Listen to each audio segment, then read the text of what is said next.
काला साया। यूं तो बनारस घाट अपनी खूबसूरती के लिए बहुत प्रचलित है, पर घाट के किनारे कई राज लिए बैठे हैं।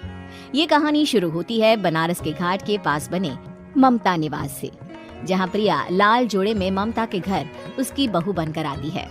आओ आओ बहू, घर को अपने पैरों से पवित्र करो। ममता घर की दहलीज पार कर ही रही होती है कि अचानक एक बहुत गंदी सी बास पूरे घर में फैल जाती है।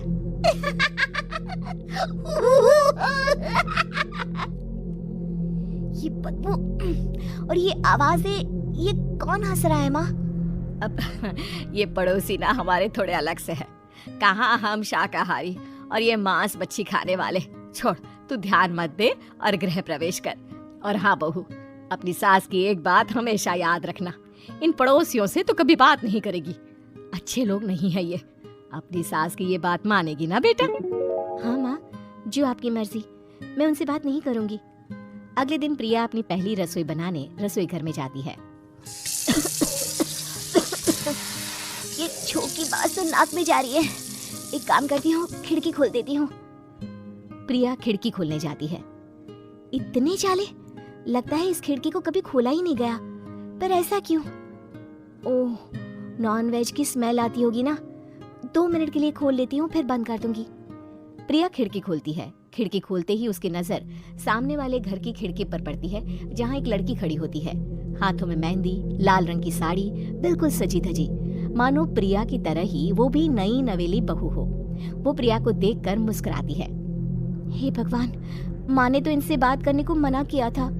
प्रिया फौरन ही खिड़की बंद कर देती है और तवे पर चढ़े रोटी की ओर देखने लगती है, पर वहाँ रोटी न होकर मछली पड़ी होती है। ये क्या? पहली ही रसोई में इतनी बड़ी गलती। हे भगवान, अब मैं क्या करूं?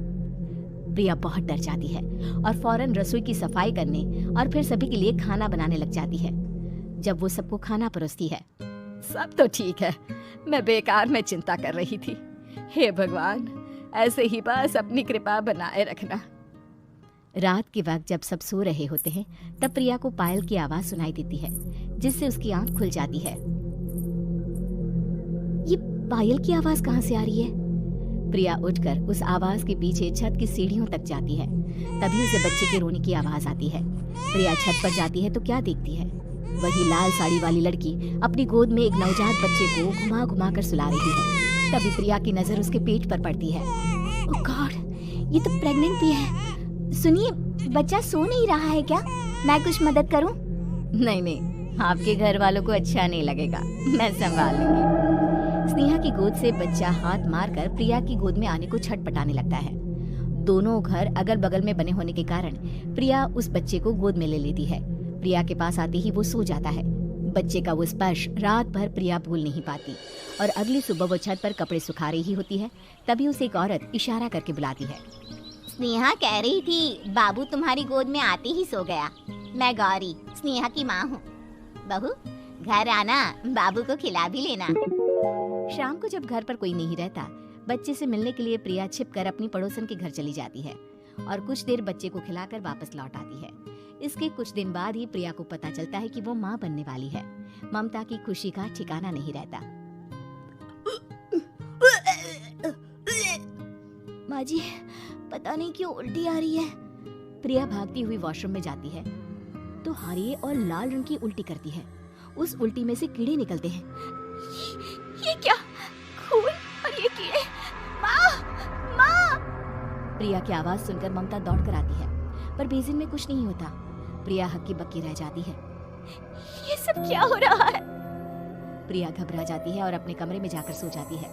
डर के कारण वो इतनी थक जाती है कि उसकी आंख लग जाती है। तब उसे ऐसा लगता है उसके पेट पर मानो कोई बैठा हुआ हो। कौन हो? प्रिया के पेट पर एक 5 महीने की बच्ची बैठी हुई थी, जो बुरी तरह जली हुई थी। माँ, तुम ही मुझे लाई ना अपने पेट में? मैं तुम्हारी माँ नहीं हूँ। कौन हो तुम? माँ, देखो मैं जल गई बुरी तरह से। 6 महीने पेट में रहने को भी मुझे नहीं मिला। सहला दो ना माँ। बचाओ! बचाओ! माँ! ममता दौड़कर कमरे में आती है। प्रिया की बातें सुनकर वो सब समझ जाती है। तू कहीं बगल वाले घर में तो नहीं जाकर आई ना बहू? मुझे माफ कर दो, मैं गई थी माँ। उस घर में सब मरे हुए हैं बहू। कई साल पहले स्नेहा उस घर में बहू बनकर आई थी। कुछ ही दिन में वो एक बच्चे को जन्म देने वाली थी।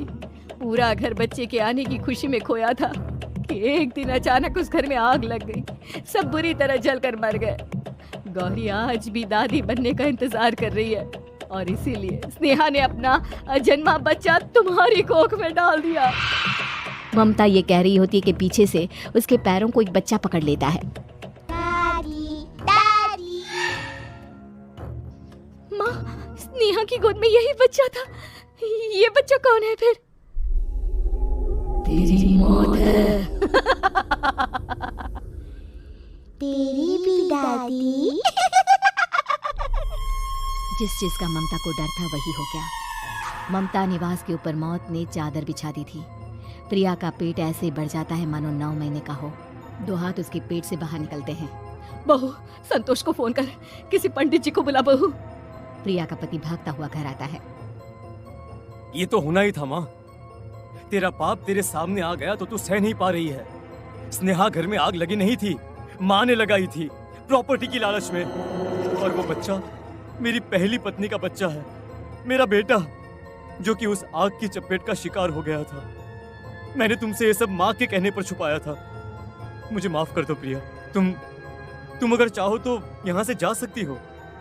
मैं तुम्हें किसी भी बंधन में रखना नहीं चाहता। मेरी शादी हुई है आपसे, मैं आपको छोड़ नहीं सकती, पर उससे पहले हमें स्नेहा, उसकी माँ और बच्चे की आत्मा की शांति करवानी होगी।